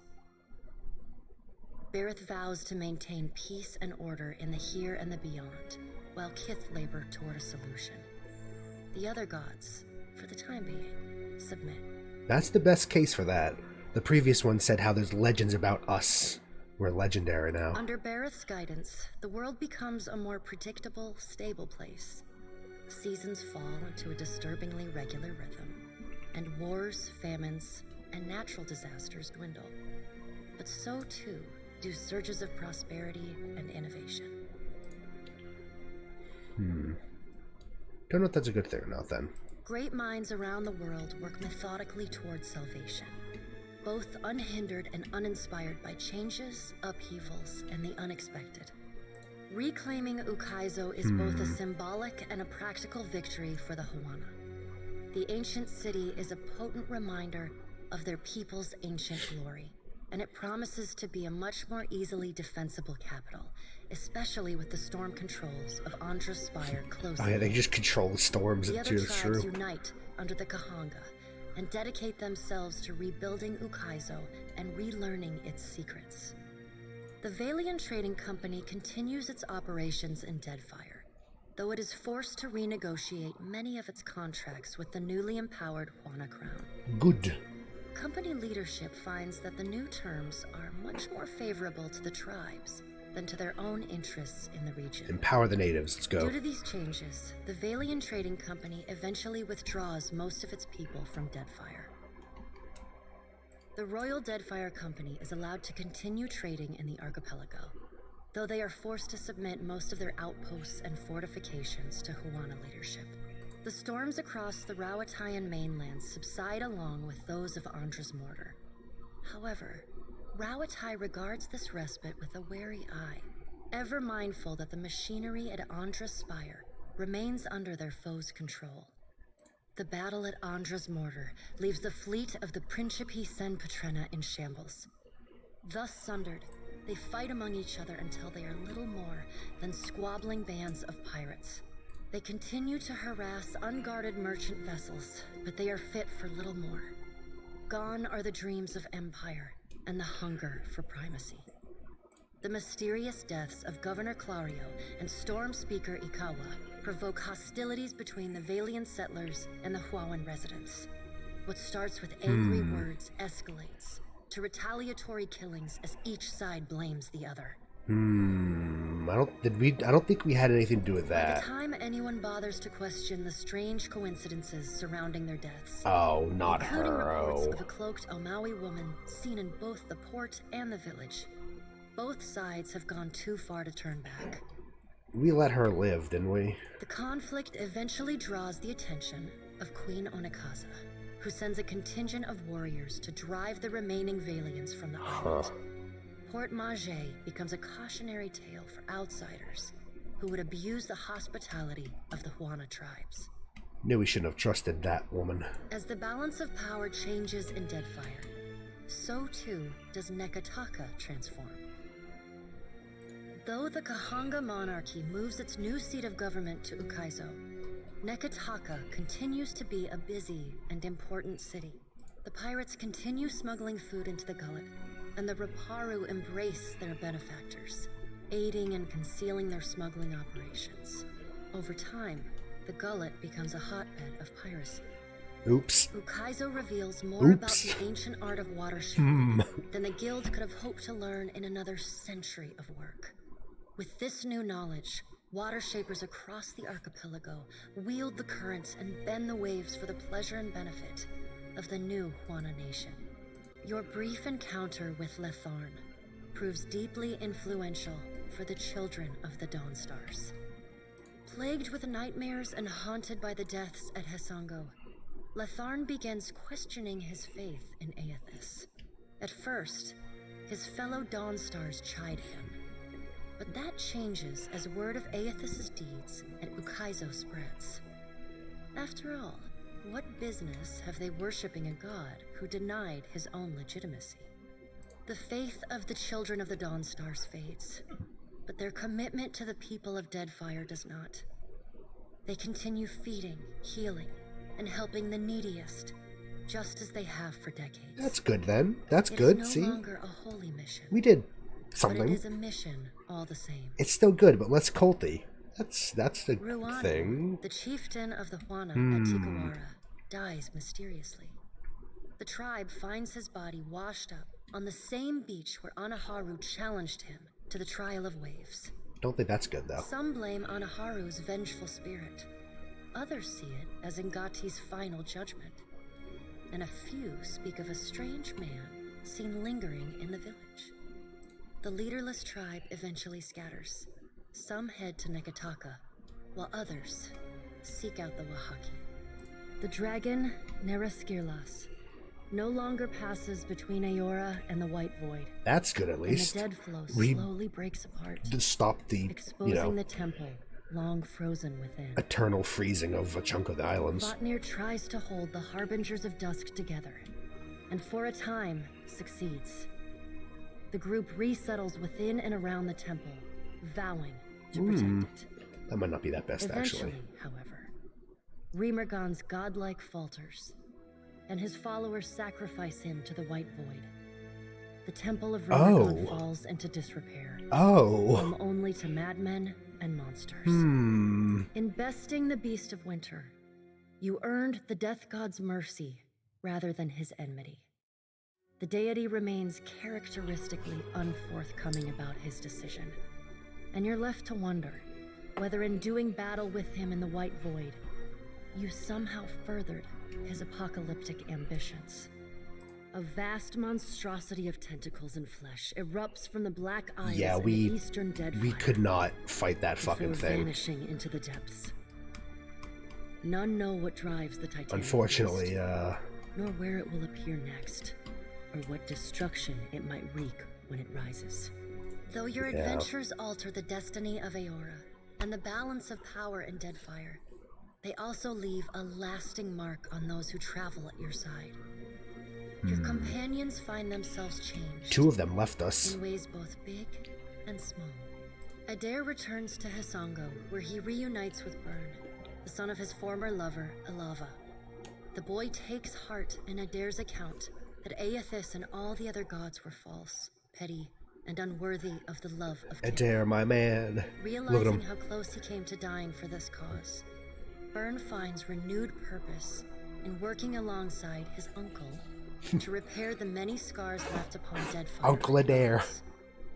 Under Adair's guidance, Byrne grows into the kind of irreverent, stubborn hothead that would have made his mother proud.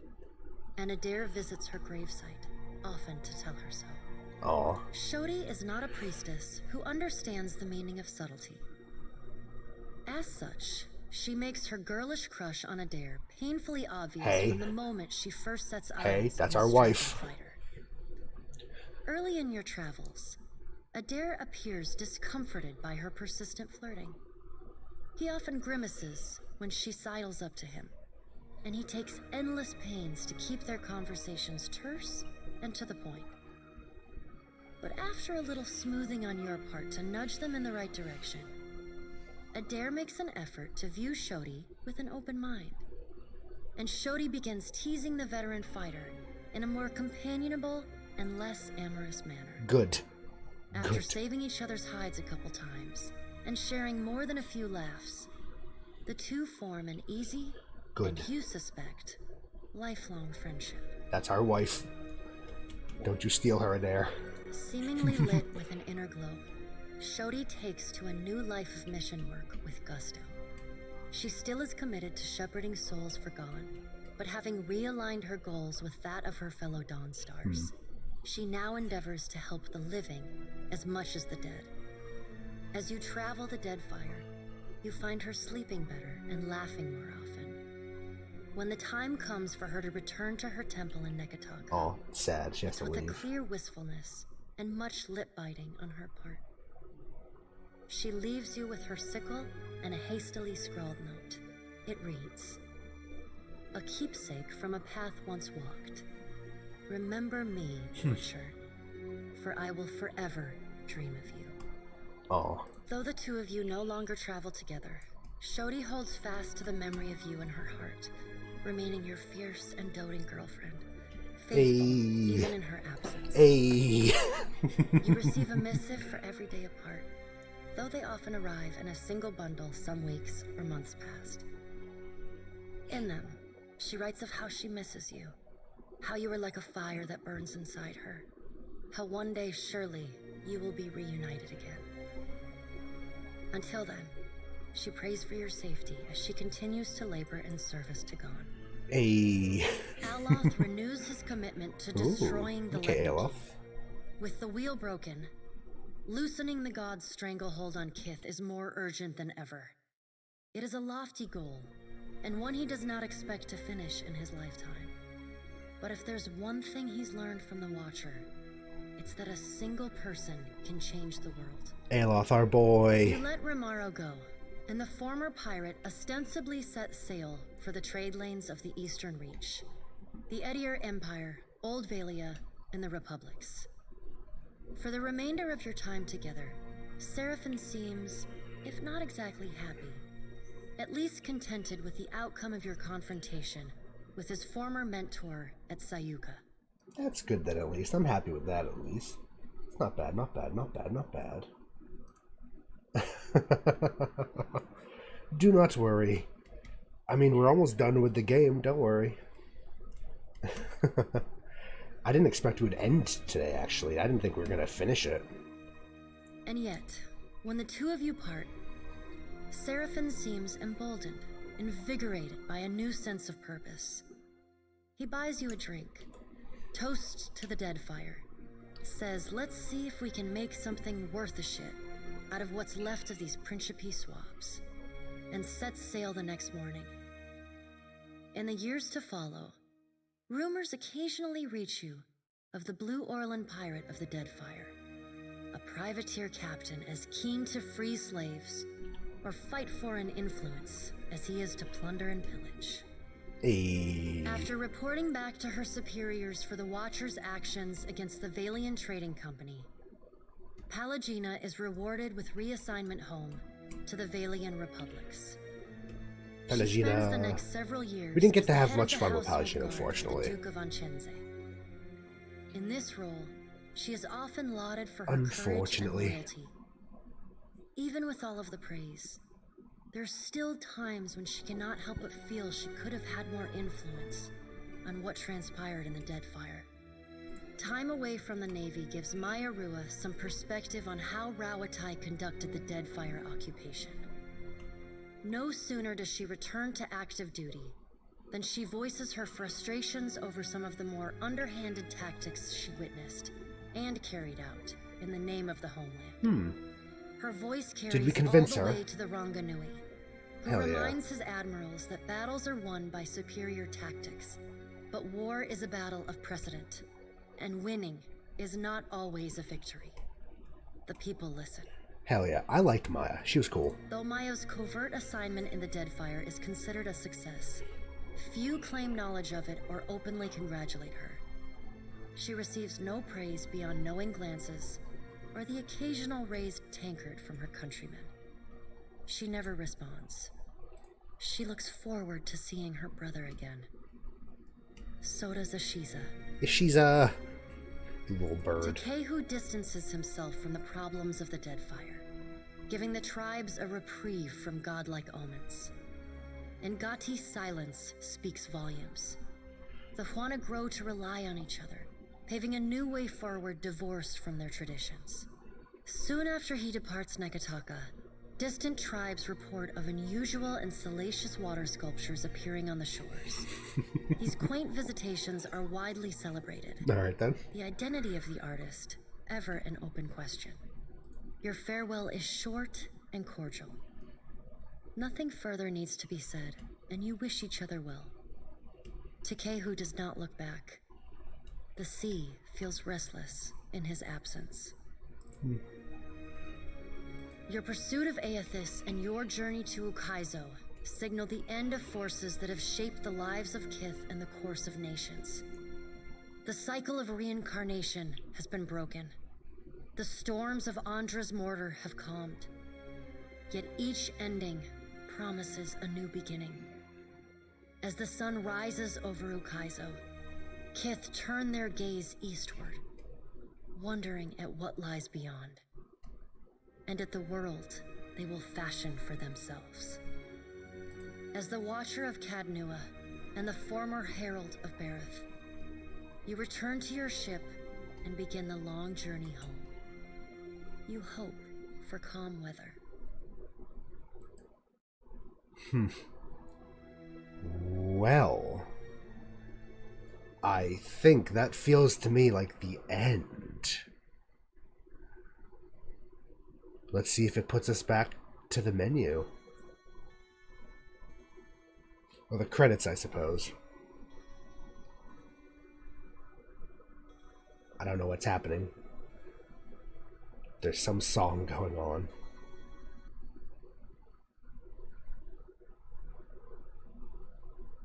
Hello?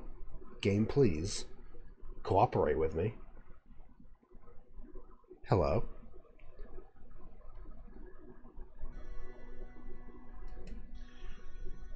There we are. That is the end.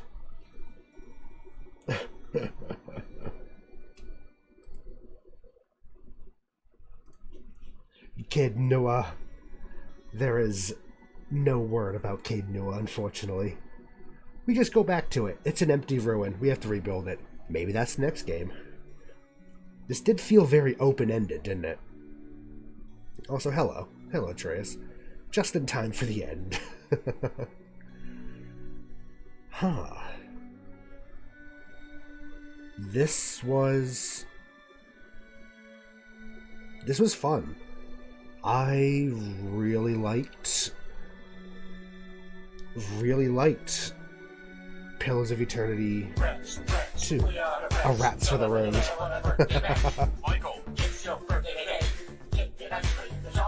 Of course, we can't end it without a Rats.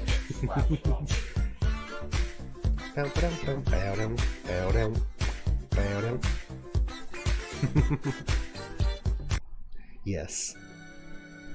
Maybe have it in Avowed. I am very excited for Avowed. I hope that I feel like it's going to take place in whatever new world this is, where apparently reincarnation isn't a thing and everything's a bit fucked, and the gods just kind of don't have as much power, I guess.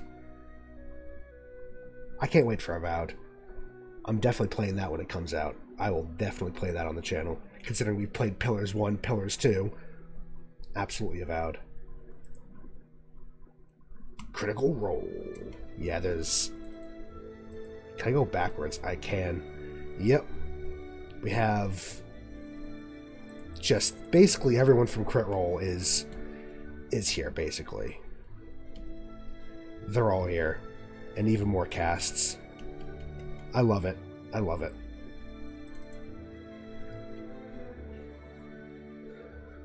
But yeah, I hope you've been doing well there, Atreus.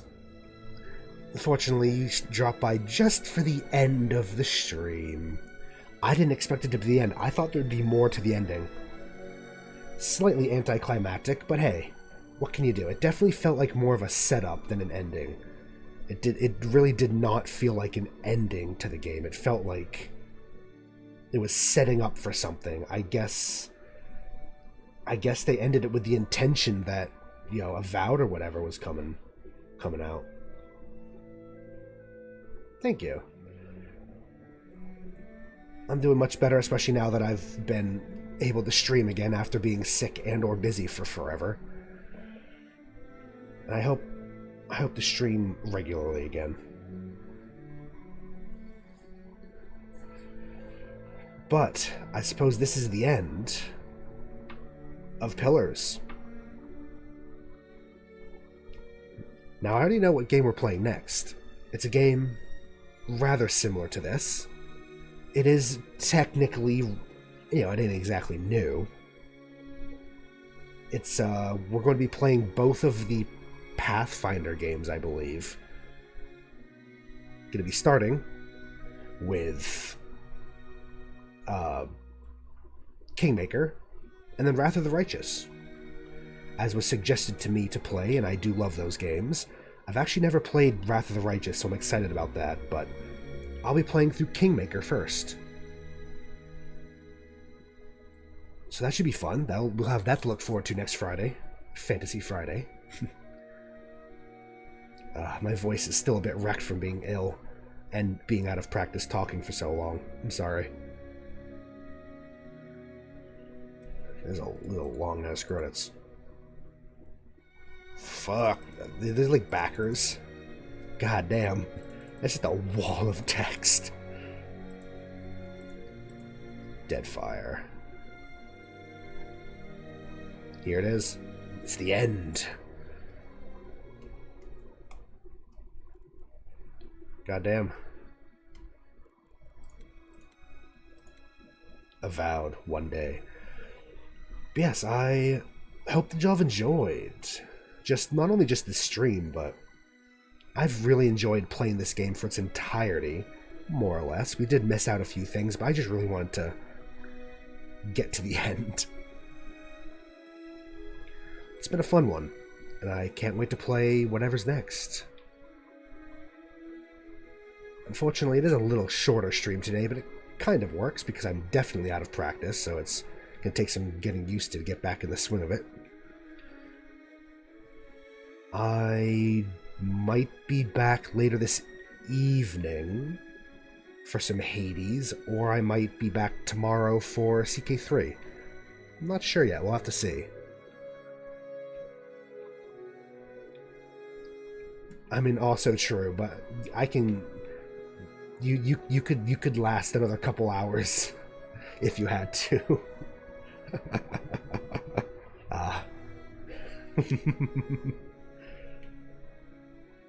But yes, thank you all so much for joining me, and I'll see y'all next time. So until then, have a good one.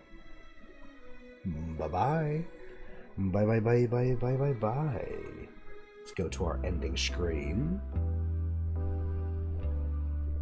Bye bye. Take care.